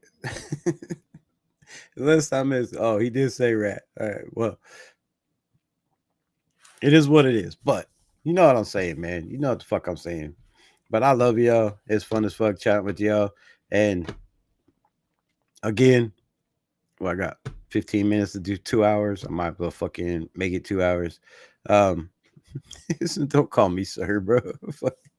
Ain't your daddy. The fuck. You should study, bro. Get smart. Get an education. That is the most important thing to life. If you conquer your mind, you can conquer the world. So the mind is a powerful thing.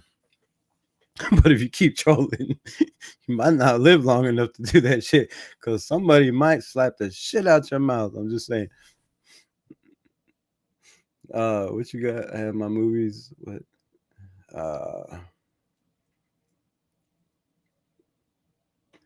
Right? I know.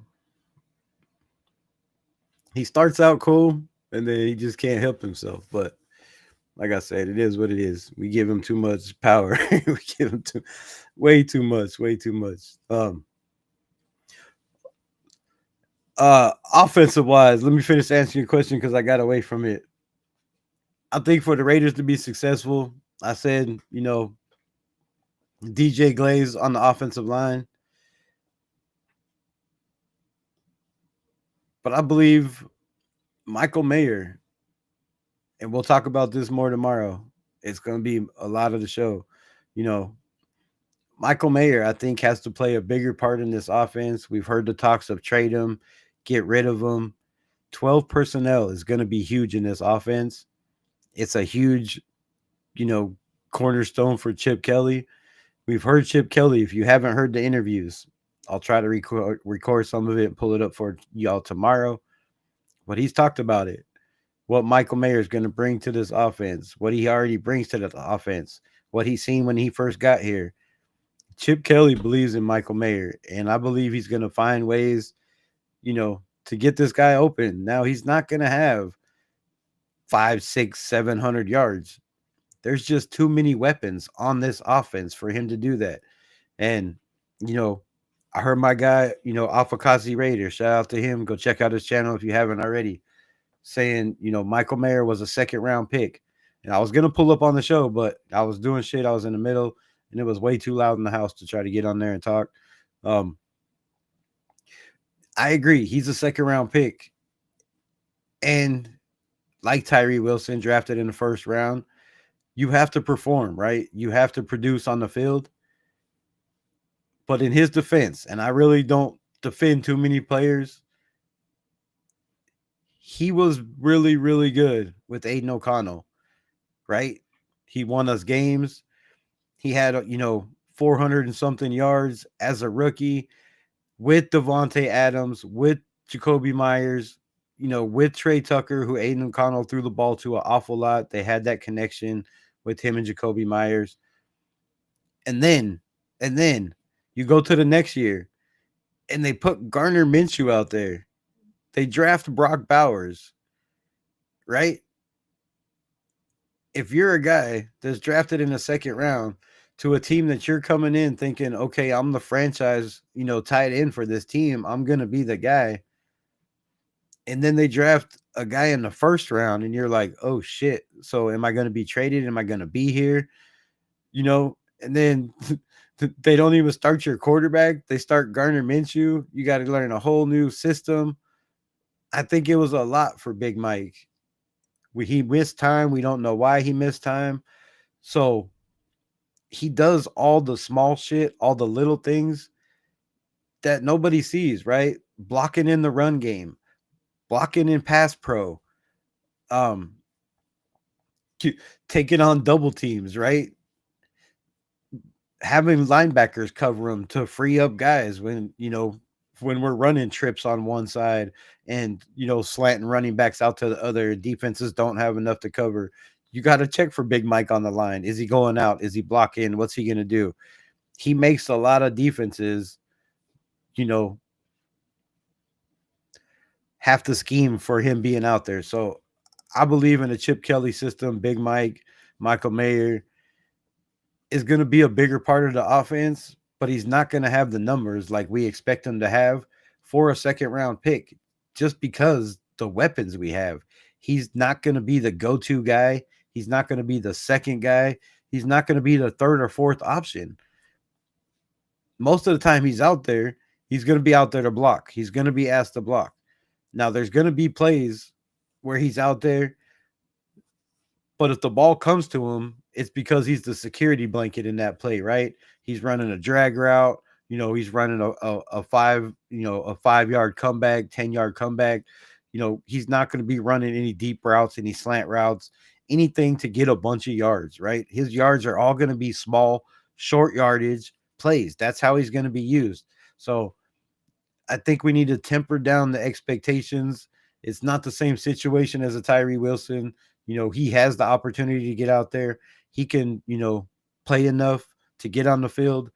I just don't think it's the same with Michael Mayer. I believe that he's going to be productive. He's going to help, but it's not going to be things that show up in the stat sheets.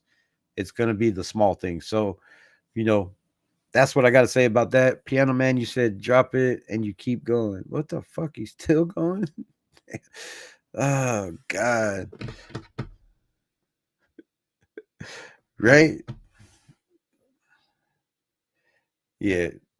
I'm just going to fuck. I mean, I don't know what to do. I'll block him, dude. I'm about to block him. Just fucking block him for good. It's just the same shit all the time. All the fucking time, bro.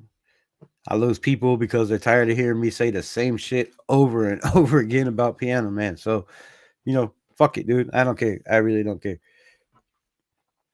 Block him for the rest of the day. Time him out for 24 hours, and we'll figure it out from there.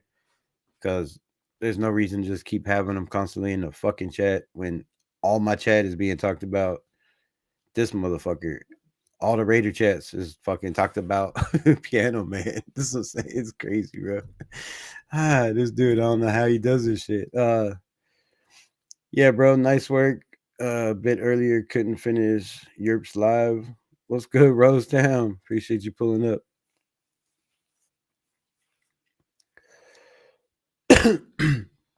Yeah, I was in Europe. Y'all go check out his shit too. I was in there for a little bit. I have you on PSN right now. Going to shoot you a message too, for sure. So yeah, I don't know what the last couple ones said. Shout out for the $1.99 sticker. I don't know where that is or where it comed up. Comed up. Damn. Vibes surrounding the little purple stars. What? What does that even mean?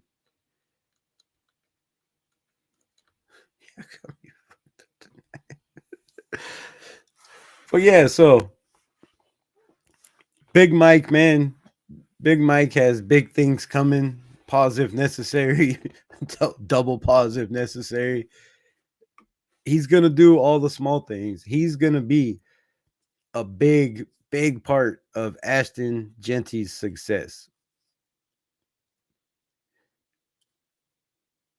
A big part. You guys, I mean, I can't express how much Big Mike is going to mean to this offense if we're in 12 personnel, right? Because if we're in 12 personnel, you know who's not staying in and blocking. It's not Brock Bowers. 99% of the time, it's going to be Michael Mayer. He's going to be on the field a lot.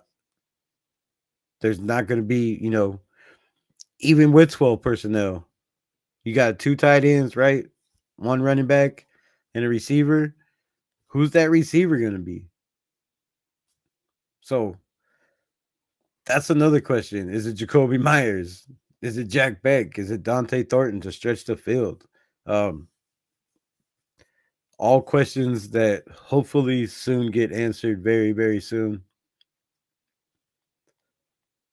What? LOL Gurpo with the double tap. I'm not bueno yet, bro. I'll check in the AM. What's good? What's good? When I'm off work. Rosetown in the building. Your name on there starts with shut your right, bro. What?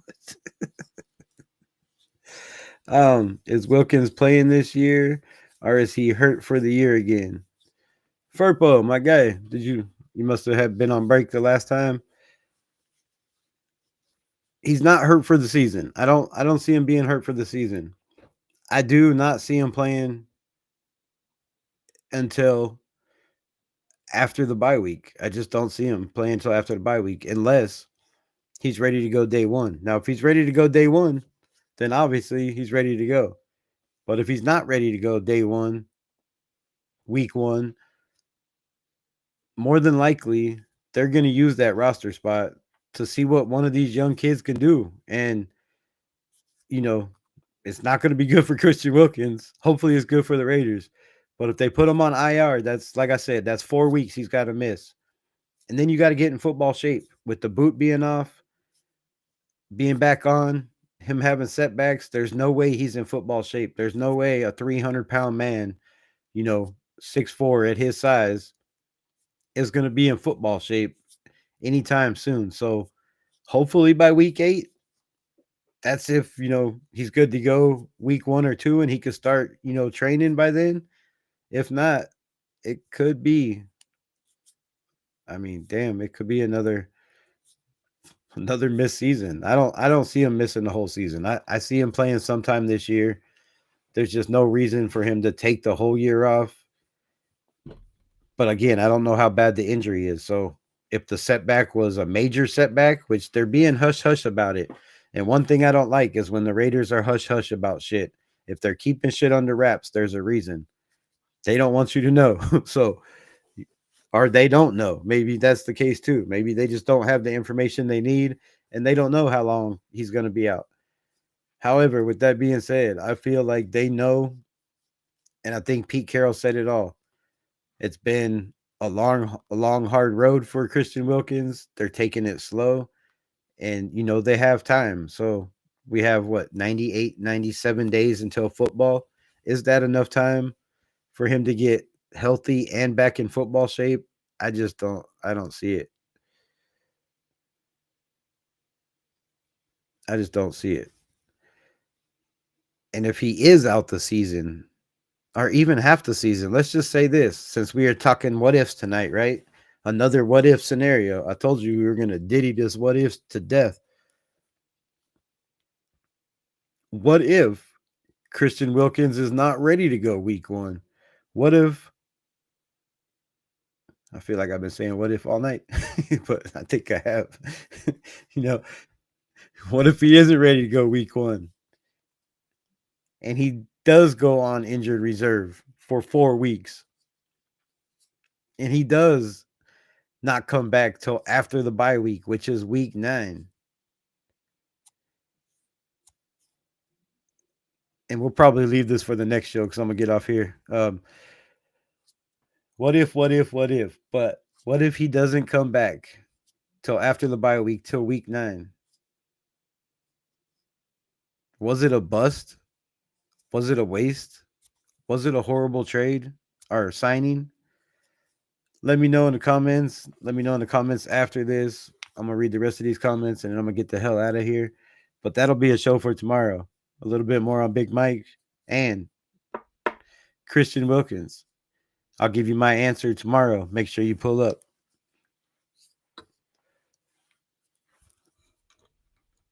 Don't show this. Hide message. Shit, I don't know.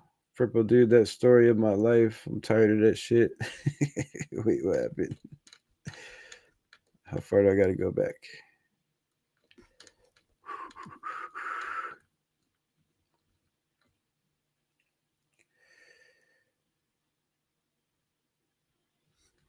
All right. Rosetown. I think what is this? Furpo says.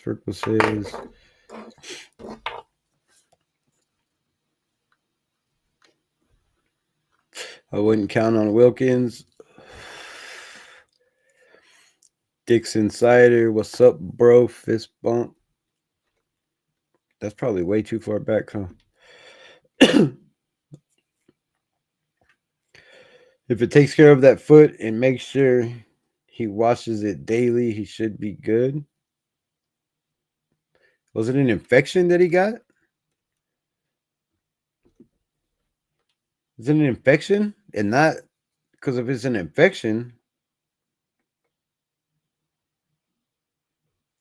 Wilkins out for the season, you'll be pissed. Yeah, we'll talk about that tomorrow. I got a lot to say about that.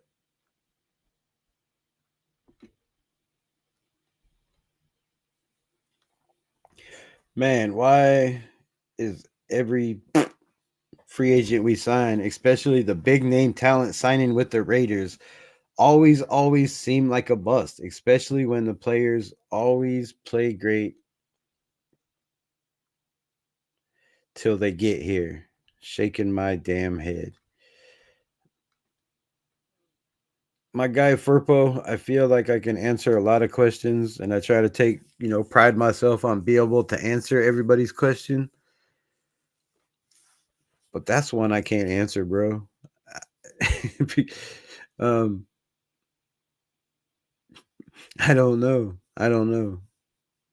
I don't know. It feels like a curse, man. It does. It really does. I mean, and the game he got hurt on, the Denver Bronco game. What if Wilkins is faking the injury and wants out? Why would you say that, Rosetown? Now you're gonna make me stay on. Like, but why would he fake the injury? Why would he not want to be here? It seemed like he had, all the enthusiasm in the world. The way he screams Raiders, right? That's heartfelt shit to me. Like, you don't just scream Raiders. Like, he means that shit. It sounds like he feels it. He wanted to come here. I believe he got offered more money from other teams and he decided to come here. He liked the facilities. He wanted to play with Max Crosby. Why he would not want to be here and want out? I don't know. I don't know. I mean, you're in a better coaching staff. You're in a historical organization. You're getting paid $160 million to play 4 games so far. Fucking, why you want out? Where you going? Where you gonna get that shit at? Come on. When I put it like that, maybe not. Purple dude, that's the story of my life. That would suck Rosetown. That would suck ass, right? What if Wilkins got a bionic Jones bone and is now a freak athlete, but the Raiders won't reveal it? I like that scenario better. I'm gonna go with that one. He got a chip. He is now Super Wilkins. Do we need to keep drafting better because the free agents just don't pan out for us? Yes, 100%, Furpo. We do, and I believe we have. Right? I believe we did last year. I believe we did this year. We got a couple hits in the year before. We got a couple, 1 or 2 in the year before that. So I can't express that enough. And I've said it every live, and I'm going to keep saying it because I made a point in my brain to express this fact. What's up, Yurt? Appreciate you pulling up. How's the live? I'm going to keep pushing this point and pushing this narrative till your fucking ears bleed. All y'all. Spytech came from a system, the Tampa Bay Buccaneers, that have 43 guys the last 2 years out of their 53-man roster were drafted in-house players. In-house drafted players. So to answer your question, Furpo, absolutely we need to keep drafting better. Because the Tampa Bay Bucks, if Baker Mayfield could just stop the interceptions, and that is the question we have about Geno Smith. Can he stop the turnovers, the fumbles, the interceptions? Baker Mayfield, if he could stop those turnovers with Mike Williams and the team they got over there, Bucky Irving, the defense they have, the young safeties they have, that team could be special too. But they have a quarterback that's been known for a lot of turnovers, and they just can't get over the hump either. They were just in the Super Bowl with Tom Brady. They have a lot of those same players from that team. But the point is they have 43 players on their 53-man roster that were drafted in-house, bro. That's insane over the last 2 years. So I believe that's the way we're going. I believe that's the way Spytech, did you see the odds for Raiders winning the AFC West? $100 get you 1,900. Yeah, I'm gonna put 100 on that.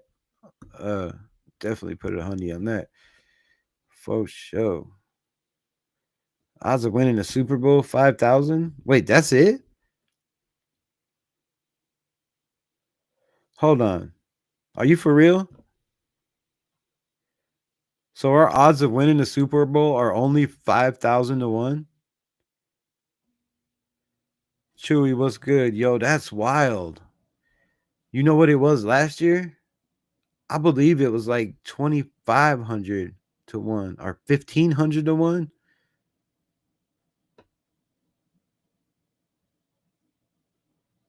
2,000 to 1. It was crazy last year, bro. It was 20,000 to 1 last year, I think. I'm gonna have to look that up, bro. So if they believe that we went from that to this, come on, man. This team is gonna be fucking off the hook, bro. If the sports bets in Vegas, which I lived in Vegas for 24 years of my life, bro, I bet all kinds of football galore. These motherfuckers have that shit on lockdown, bro. They have them points to within a tenth of a point. Like, they got this shit on lock. Once in a while, they slip. But if the sports book odds are only 5,000 to 1 to Raiders winning the Super Bowl, damn, bro. They must feel they're going to have a season like we are. That's crazy. Oh, 5 to 100. That's wild, bro. That's wild. So that says a lot. Damn. That shit, that pumps me up, bro. Almost flipped over the table.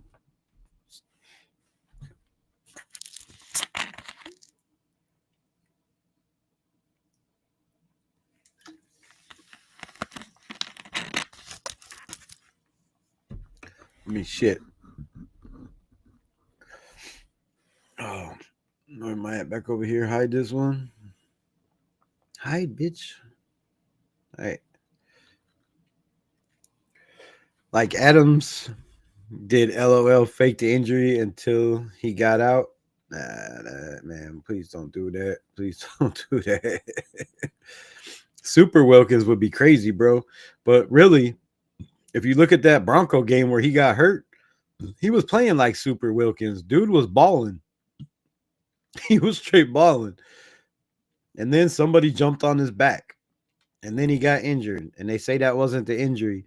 But I swear, I feel like it was right around then. He came back in, but it was only like a couple plays. And he wasn't the same after that. To me. So hopefully we have no clown shit like last year with players jumping on other players' back, man. That shit was not good for us, yo. That was not good. All right. Rebel Nation, what it do? Chewies, what's good? What's good? Rosetown, I got you. I haven't forgot, bro. 500 to 1. What? Chewies, all good, whatever. All right, sweet. So I'm caught up to the chat. I like being caught up to the chat. All right, man. So yeah, I usually don't go live on the weekends, but it's Saturday night. I'm live. I've been live for a minute. 3 minutes to be exact, right? Damn. I don't know how we do it sometimes. Y'all just make talking football so damn easy. Oh, so damn easy. But yeah, I will be on tomorrow. And I think if I'm on tomorrow, that'll make 7 days. 7 days. The first time, I believe, since I started content creating, that I made it 7 days in a row. So yeah, I'm gonna have to come on tomorrow sometime. You mentioned a curse earlier. Where did the curse come from? That's a damn good question. It's a damn good question. Where did the curse come from?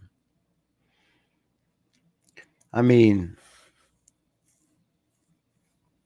the curse could have came from doing a player like Marcus Allen like we did, letting him leave, go to the Chiefs, making him play fullback behind Bo Jackson.